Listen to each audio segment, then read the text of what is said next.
This is Anemone hybrid, and it's a white variety. I find this a little surprising where I'm finding this. This is in a hot inland valley in full sun, and I've never seen these grown this way.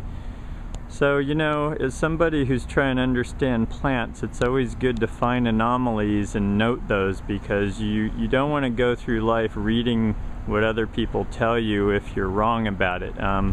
If this plant can be used in full sun in a hot inland valley, that tells me something very different and gives me a lot more choices in terms of how I can use it. I've always used this in shaded areas and mostly shade areas because I thought that's what it needed. Now, this has a little leaf burn, but predominantly it looks really good, and you see a little leaf burn there.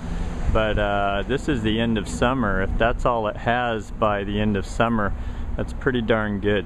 And these flowers are really neat. Now, and one of the things I like about this plant is it blooms at the end of summer and into fall. So here it is, the end of August. It's just starting to open up, and this will go into October and look good until it starts to get a lot colder, and the cold will knock it down. And then these are typically a deciduous perennial, so they're gonna go down to the ground in the winter.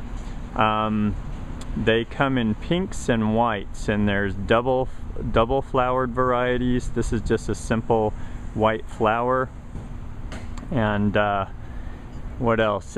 Also, it's a clumping spreader, so these do spread by underground runners or rhizomes, and so know that they're going to kind of colonize on you over time. So if you've got an area where that could be an issue, I don't recommend this, because I've got that experience with them, that they will spread on you.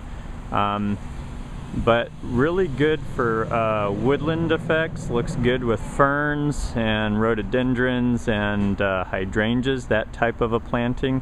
And there's also shorter varieties. This plant right here, the foliage alone is 30 inches high, maybe pushing 3 feet, and then with the flowers on top, it's 3.5 to 4 feet tall. And the plant is also 4.5 feet wide. So there are shorter varieties, certainly dwarf varieties, so when you're looking at what your needs are, kind of look into what varieties are available in your area.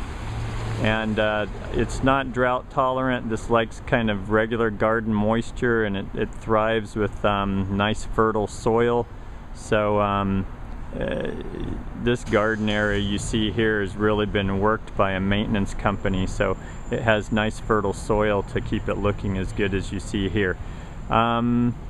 And I think that's about it. Now, these are kind of deer resistant. I've used them in deer areas and had them left alone, and I've used them and had the deer eat them. So I'd say, you know, check it out, but don't go crazy with them until if you know your situation is okay in terms of whether those deer are going to eat this or not.